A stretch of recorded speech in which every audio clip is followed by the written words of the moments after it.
यह आदेश एक आपराधिक पुनरीक्षण याचिका के बारे में है, जिसमें याचिकाकर्ता, जो नीलांबूर पुलिस स्टेशन में सब इंस्पेक्टर था, उस पर सीसी नाम 322/2011 के तहत न्यायिक प्रथम श्रेणी मजिस्ट्रेट कोर्ट में मामला दर्ज किया गया है। यह मामला 28 जुलाई 2008 को आरोपी द्वारा भारतीय दंड संहिता आईपीसी की धारा 294B, 323, 324 और 341 के तहत किए गए अपराधों के आरोपों पर आधारित है। यह मामला उस समय की घटनाओं से जुड़ा है जब आरोपी ने एक शिकायत प्राप्त की थी, जिसमें एक महिला ने शिकायतकर्ता उत्तरदाता संख्या 2 पर सार्वजनिक स्थान पर गाली गलौज करने का आरोप लगाया था। आरोपी ने शिकायतकर्ता को पुलिस स्टेशन बुलाया, जहां आरोपी ने शिकायतकर्ता को गाली दी और उस पर शारीरिक हमला किया। शिकायतकर्ता की बहन, जो पुलिस स्टेशन में महिला कांस्टेबल के रूप में कार्यरत थी, ने आरोपी को हस्तक्षेप करने की कोशिश की। अगले दिन 28 जुलाई 2008 को सहायक उप निरीक्षक ने आरोपी के खिलाफ अपराध संख्या 448/2008 दर्ज किया। जांच के बाद डिप्टी एसपी ने झूठे मामले के तहत रिपोर्ट की। इसके बाद शिकायतकर्ता ने मजिस्ट्रेट के समक्ष निजी शिकायत दायर की और मजिस्ट्रेट ने आरोपों को संज्ञान में लिया। याचिकाकर्ता ने ये तर्क दिया कि चूंकि आरोपी एक सार्वजनिक अधिकारी था, इसलिए सरकार की अनुमति के बिना मामलों का संज्ञान नहीं लिया जा सकता था, जैसा कि भारतीय दंड संहिता की धारा 197(1) में उल्लेखित है। लेकिन मजिस्ट्रेट ने 6 जनवरी 2015 को इसे खारिज कर दिया और यह आदेश पुनरीक्षण याचिका में चुनौती दी गई है। इस पुनरीक्षण याचिका में याचिकाकर्ता के अधिवक्ता ने तर्क दिया कि चूंकि आरोपी आधिकारिक कर्तव्यों के तहत कार्य कर रहा था, इसलिए धारा 197 के तहत सरकार की अनुमति अनिवार्य थी। दूसरी ओर शिकायतकर्ता के अधिवक्ता ने तर्क किया कि आरोपी को धारा 197(1) का संरक्षण नहीं मिलता, क्योंकि आरोप और उनके आधिकारिक कर्तव्यों के बीच कोई उचित संबंध नहीं है। केरल राज्य सरकार ने 6 दिसंबर 1977 को एक अधिसूचना जारी की थी, जिसके तहत केरल पुलिस बल के सदस्य जो सार्वजनिक व्यवस्था बनाए रखने के लिए जिम्मेदार हैं, उन्हें धारा 197(3) के तहत संरक्षण प्राप्त है।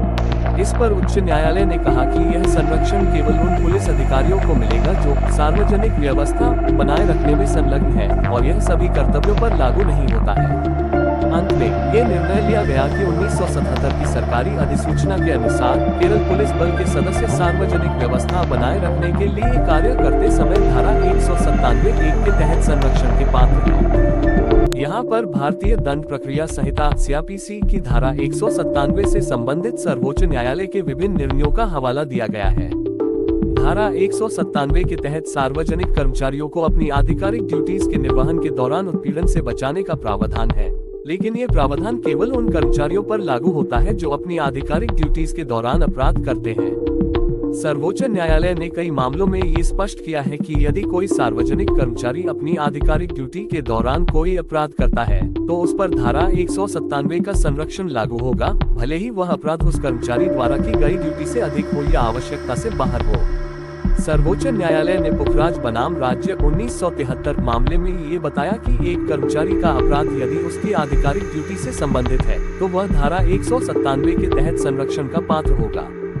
इसके अलावा सांकरन मोइत्रा बनाम साधना दास मामले में भी यह निर्णय लिया गया कि चुनावी ड्यूटी के दौरान की गई किसी हिंसा या अपराध को भी धारा 197 के तहत सुरक्षा मिल सकती है। रिजवान अहमद, जावेद शेख बनाम जमल पटेल और मूसा वल्लीकादन बनाम राज्य जैसे मामलों में भी यह सिद्धांत लागू हुआ कि यदि पुलिस अधिकारी अपनी ड्यूटी के दौरान कोई अपराध करते हैं, तो उन्हें धारा 197 के तहत संरक्षण मिल सकता है, भले ही वे अपनी ड्यूटी के दौरान किसी अन्य व्यक्ति को चोट पहुंचाते हैं।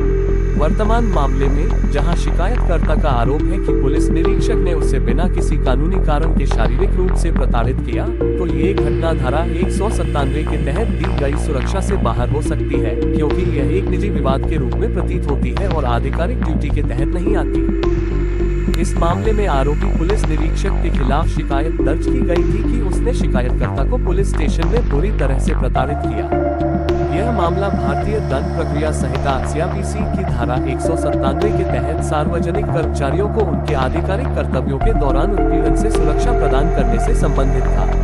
मामले का सारांश: शिकायतकर्ता, जो एक नागरिक था, को एक महिला द्वारा दी गई शिकायत के आधार पर पुलिस स्टेशन बुलाया गया था। वहां पुलिस निरीक्षक ने शिकायतकर्ता को शारीरिक रूप से प्रताड़ित किया। ये घटना उस समय हुई जब शिकायतकर्ता और उसकी बहन, जो एक महिला कांस्टेबल थी, पुलिस स्टेशन में उपस्थित थी। शिकायतकर्ता ने आरोप लगाया कि पुलिस निरीक्षक ने उसे घूंसा मारा, उसके सिर को दीवार से टकराया और उसकी छाती और पेट में लात मारी। उसकी बहन ने इस पर विरोध किया और पुलिस निरीक्षक ने उसे भी पीटा। मेडिकल रिपोर्ट के अनुसार शिकायतकर्ता को छाती में दर्द और अन्य शारीरिक चोटें आई, जबकि उसकी बहन को पेट में दर्द और अन्य चोटें आई।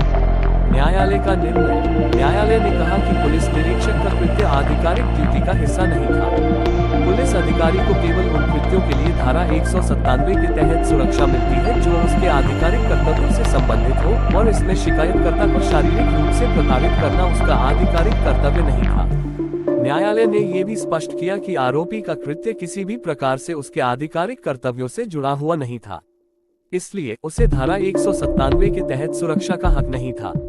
इसके अलावा न्यायालय ने यह भी कहा कि यदि किसी सार्वजनिक कर्मचारी का कृत्य उसके आधिकारिक कर्तव्यों से संबंधित नहीं है, तो उसे धारा 197 के तहत कोई सुरक्षा नहीं मिल सकती है, और ऐसी स्थिति में आरोपी को गिरफ्तार या मुकदमा चलाने की अनुमति दी जा सकती है। इस आधार पर न्यायालय ने आरोपी के खिलाफ कार्यवाही को अनुमति दी और पुनरीक्षण याचिका को खारिज कर दिया। संक्षेप में, यह मामला इस बात को स्पष्ट करता है कि सार्वजनिक कर्मचारियों को केवल तभी धारा 197 के तहत सुरक्षा प्राप्त होती है जब उनका कृत्य उनके आधिकारिक कर्तव्यों से संबंधित हो। यदि कोई कर्मचारी अपनी ड्यूटी के दौरान अपराध करता है तो उस पर कार्यवाही की जा सकती है यदि वह कृत्य आधिकारिक ड्यूटी के तहत नहीं आता। इस मामले में आरोपी पुलिस निरीक्षक को सुरक्षा नहीं मिली क्योंकि उसका कृत्य स्पष्ट रूप से उसकी आधिकारिक ड्यूटी का हिस्सा नहीं था।